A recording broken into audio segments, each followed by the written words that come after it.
Olá pessoal, nessa videoaula vamos falar um pouco das variáveis macroeconômicas, né, relacionadas às interações da economia com o setor público. Então qual é o objetivo da videoaula? Né? Entender, né, o governo, como o governo pode construir as políticas econômicas e como ele pode interferir diretamente nas políticas públicas de forma geral, no que compete, né, as suas funções, digamos, econômicas, né, como governo. Quais são, né, digamos, as principais motivos que justificam, né, e que, digamos, motivam ali a participação do setor público na atividade econômica? Um crescimento da renda per capita, por exemplo, ele pode gerar o que a gente chama de desenvolvimento socioeconômico, né, ou seja, melhorias no sentido, né, que vai além da economia, como lazer, educação, saúde, né. Pode também promover mudanças estruturais como mudanças tecnológicas, como uma maior oferta de rodovias, ferrovias, por exemplo, né, ou melhoras de infraestrutura de forma geral. Controles, né, e monitoramento de aumentos populacionais ou diminuição populacional também, que faz com que aumente ou diminua despesas, por exemplo, com os serviços públicos. Né, efeitos de guerra em alguns casos, né, onde aumenta, ou de conflitos, né, onde é necessária a intervenção do Estado com a segurança nacional, bem como, por exemplo, mudanças em previdência, né, dados também por booms populacionais ou efeitos ali dados nas pirâmides que analisam, né, aumentos ou decréscimos, né, por faixas etárias, né, na população, que tem efeitos, né, principalmente de longo prazo na produtividade. Mas de forma geral, né, como a gente fala, principalmente ali a partir da década de 30, né, ganha a intervenção do Estado na economia ganha grande força, né, principalmente em políticas anticíclicas, né, que previnam grandes crises, né, e o que se defende é que o Estado intervenha, mas com três principais funções, que é o que a gente chama de função alocativa, função distributiva e função estabilizadora. Né. O que é cada uma dessas? Na função alocativa, né, quando o governo ele exerce a função alocativa, está relacionada ao fornecimento de bens, né, bens e serviços que não são oferecidos, por exemplo, adequadamente pelo sistema de mercado. Por quê? O mercado ele defende, né, ele segue uma lógica privada, né, visa no lucro. Então, em alguns momentos, alguns cidadãos podem ficar, né, sem acesso a alguns bens e serviços. Então, por isso que a importância, né, de a intervenção do Estado, como por exemplo bens de uso coletivo, como por exemplo tarifação ou subsídios para frotas de ônibus, principalmente para locais de difícil acesso. Isso é um exemplo, né? Como também hospitais, escolas, etc. Tá?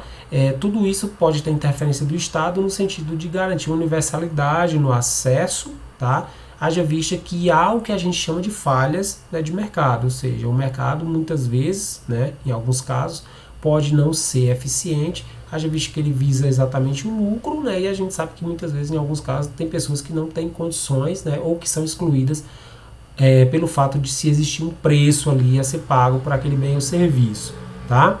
Então o Estado intervém com a função alocativa no sentido, né, dessa impossibilidade, né, no caso, evitar essa possibilidade de excluir indivíduos de um consumo ou de acesso a alguns certos tipos de bens, né, e ou serviços.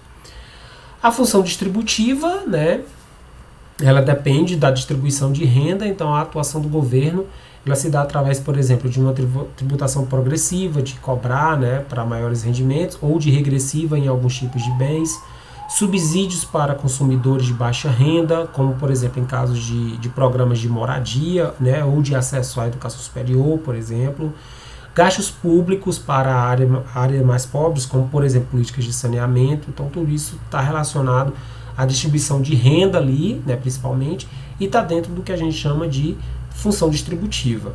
Tá? A terceira função seria o que a gente chama de função estabilizadora, que aí tem relação direta, por exemplo, com níveis de preço e emprego, né, que o Estado deve intervir, né, para garantir estabilidade nesses dois principais agregados macroeconômicos, né, já que automaticamente um pleno emprego e a estabilidade de preços, né, não vai acontecer de maneira automática, principalmente esperando só o mercado. Né. É necessário aí muitas vezes também uma política monetária, por exemplo, ou fiscal, né, que promova, né, uma certa estabilidade.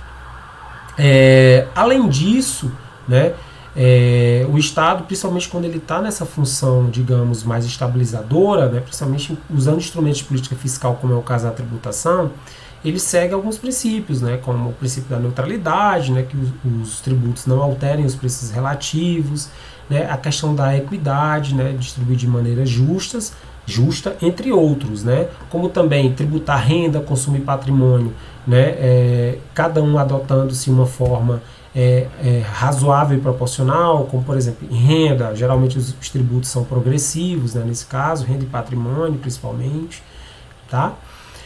A questão dos impostos diretos, né, sobre renda e indiretos sobre mercadorias, como é o caso do ICMS. Então tem toda essa preocupação também do Estado quanto à sua função estabilizadora. Um ponto importante quando a gente está falando dos efeitos dos tributos, né, sobre a economia, é defendido principalmente por um pesquisador chamado o Arthur Laffer, né, que ele criou o que ele chama de curva de Laffer, né, fica como observação, né, como curiosidade, quem quiser se debruçar um pouco mais sobre isso. O que a curva de Laffer fala? Né, ela traz uma relação entre o total de arrecadação e taxas de imposto.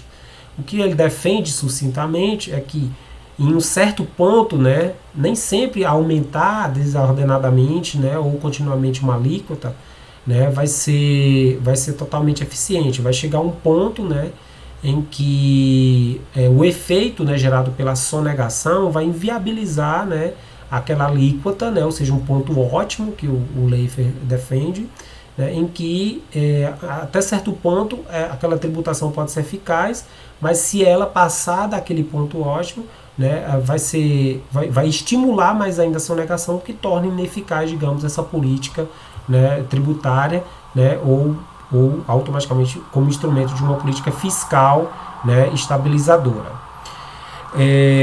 E é importante também a intervenção do Estado, né, na economia, nesse sentido, principalmente em termos de políticas fiscais, no sentido de controlar, né, os déficits, né, combater déficits, né, como eu já falei, principalmente em termos de políticas anticíclicas, bem como definir formas de financiamento, digamos, por mais que o governo gaste, né, mais do que tributa, por exemplo, mais do que arrecada, mas também o próprio controle desses déficits, que tipo de déficit, como é que ele vai se autofinanciar. Então, dentro do déficit a gente tem o que a gente chama, né, de déficit primário, que é quando eu analiso os gastos públicos correntes ali do governo, menos a receita fiscal corrente. Então, não estou levando em conta, por exemplo, juros reais da dívida, correções monetárias, né, e cambiais da dívida. Já no déficit operacional, levo em conta os juros reais da dívida, e no déficit nominal, eu levo em conta a correção monetária e a cambial. Primeiramente, já no déficit primário, né, se eu já tiver um déficit primário, como eu posso analisar o financiamento, né? Pode ser por emissão de moeda, mas ele pode automaticamente gerar uma inflação de demanda, porque eu vou estar disponibilizando mais moeda na economia, tá? Pode ser por aumento de imposto ou diminuição de gastos, mas isso também tem contrapartida, que pode ser gerar um maior informalismo na economia ou diminuir, inclusive, também, né, o nosso PIB. E pode ser também por meio de emissão de título público, que vai aumentar também mais a dívida pública, tanto em termos internos como externos, né? Esses são alguns cenários, né, tanto em termos de pontos positivos ou negativos, e soluções para déficits públicos, né, digamos assim. E é uma curiosidade, por que tem um déficit público, né, países que têm um déficit público maior em relação ao PIB, né, como por exemplo o Brasil, né, já quando comparado a outros países como os Estados Unidos, por exemplo, Espanha, Coreia, tem taxas de inflação quase nulas, né?